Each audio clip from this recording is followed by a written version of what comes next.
शुरू हुआ एक सिंपल वीकेंड गेटवे से। जंगल के बीचों बीच एक छोटा सा केबिन, दूर दूर तक कोई शहर नहीं। शहर की जिंदगी से परफेक्ट एस्केप। मैंने इस जगह के बारे में कहानियां सुनी है, पर वो बस कैंप फायर स्टोरीज है। एलेक्स, एक शक्की जर्नलिस्ट ने इस एरिया के बारे में लोकल लेजेंड्स सुनी थी, लेकिन उन्हें बस कैंप फायर स्टोरीज समझकर इग्नोर कर दिया। उसके दो दोस्त मार्क और लीसा रिलैक्स करने के लिए बेताब थे। उन्हें क्या पता था कि ये ट्रिप उनकी जिंदगी हमेशा के लिए बदल देगा। मजा आने वाला है यार, बस यही चाहिए था। हाँ, रिलैक्स करके सब कुछ भूलने का वेट नहीं हो रहा। पहली रात आम सी थी, हंसी मजाक और फायरप्लेस की गर्मी से भरी। लेकिन जैसे ही 3 बजे एलेक्स की नींद एक फुसफुसाहट से खुली। इतनी धीमी कि लग सकता था हवा हो, पर नहीं, ये एक आवाज थी जो उसका नाम पुकार रही थी। उसने इसे थकान समझकर इग्नोर कर दिया, लेकिन अगली सुबह लीसा डरी हुई और पीली पड़ चुकी थी।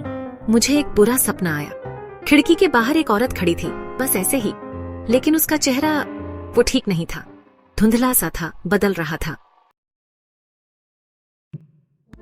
भूतों की कहानियों से डर गई क्या? लेकिन जैसे ही सूरज ढला, माहौल बदल गया। परछाइयां लंबी होने लगीं। हवा में एक अजीब सी भारीपन आ गई, जैसे कुछ अनदेखा हो। पेड़ों से हवा सरसरा रही थी, ऐसे ही नहीं बल्कि जानबूझकर, जैसे कोई फुसफुसा रहा हो जिसे समझा ना जा सके। उस रात एलेक्स ने अपने कैमरा को लिविंग रूम में लगा दिया, जो भी पैरानोया घुस रही थी उसे दूर करने के लिए। करीब 3 बजे टेम्परेचर अचानक गिर गया। फायरप्लेस जो अभी जल रही थी अचानक बुझ गई, जैसे किसी अनदेखे हाथ ने बुझा दी। फिर फुसफुसाहट शुरू हो गई, इस बार और पास। वो यहाँ है। मार्क ने फ्लैशलाइट जलाई, लेकिन वो घुप अंधेरे में कुछ खास दिखा नहीं पाई। और फिर खटखटाहट शुरू हो गई, पहले धीरे से, खिड़की से, फिर दीवारों से, फिर छत से। एक धीमी भारी सिसकी केबिन में गूंजी। वो इंसानी नहीं लग रही थी। खटखटाहट जोर की आवाज में बदल गई। केबिन की नींव हिला रही थी। एलेक्स ने अपना कैमरा पकड़ लिया। दिल जोर जोर से धड़क रहा था।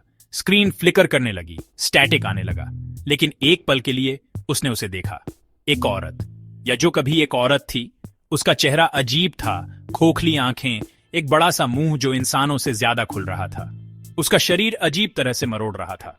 वो खिड़की से कुछ इंच दूर खड़ी थी। उसके पंजेनुमा नाखून बेतरतीब तरीके से खटखटा रहे थे। फिर एक पल में वो अंदर थी। लीसा चीखी। मार्क ने एक कुर्सी उठाई और जोर से घुमाई, लेकिन वो औरत अब वहां नहीं थी। केबिन के कोनों में परछाइयां गहरी हो गईं, हिलने लगी। और फिर एलेक्स ने उसे देखा, मिरर में रिफ्लेक्शन। वो उनके पीछे थी। एक खौफनाक चीख हवा में गूंजी, जैसे ही लीसा को अंधेरे में खींच लिया गया। मार्क ने झपट्टा मारा, उसका हाथ पकड़ा, लेकिन एक अनदेखी ताकत ने उसे कमरे के उस पार फेंक दिया, जैसे वो कोई गुड़िया हो। एलेक्स डर के मारे जम गया, फिल्म करता रहा। कैमरा स्टैटिक के बीच उसकी झलक दिखा रहा था। एक दुबली पतली आकृति उनकी तरफ रेंग रही थी। उसके हाथ पैर नामुमकिन एंगल्स पर मुड़ रहे थे। लीसा की चीखें बंद हो गईं, उनकी जगह गुर्राने की आवाज आने लगी। एलेक्स और मार्क दरवाजे की तरफ भागे, लेकिन वो अपने आप बंद हो गया। टेम्परेचर और गिर गया। उनकी सांसें ठंड में दिख रही थी। वो औरत, या जो भी वो थी, सिर्फ एक अपरेशन नहीं थी। वो असली थी, और वो भूखी थी। लाइट्स तेजी से फ्लिकर करने लगी। मार्क ने बुदबुदाते हुए दुआ मांगी, और फिर सन्नाटा। अगली सुबह एक सर्च पार्टी को केबिन का दरवाजा खुला मिला। अंदर सब कुछ ठीक था, सिवाय दीवारों पर गहरे निशानों के और कॉफी टेबल पर रखे एक कैमरा के, जो अभी भी रिकॉर्ड कर रहा था। लीसा कभी नहीं मिली। मार्क जंगल में घूमता हुआ मिला, बेहोशी में उसके चेहरे और खटखटाहट के बारे में बुदबुदा रहा था। एलेक्स का फुटेज अथॉरिटीज ने जब्त कर लिया, एविडेंस में लॉक कर दिया।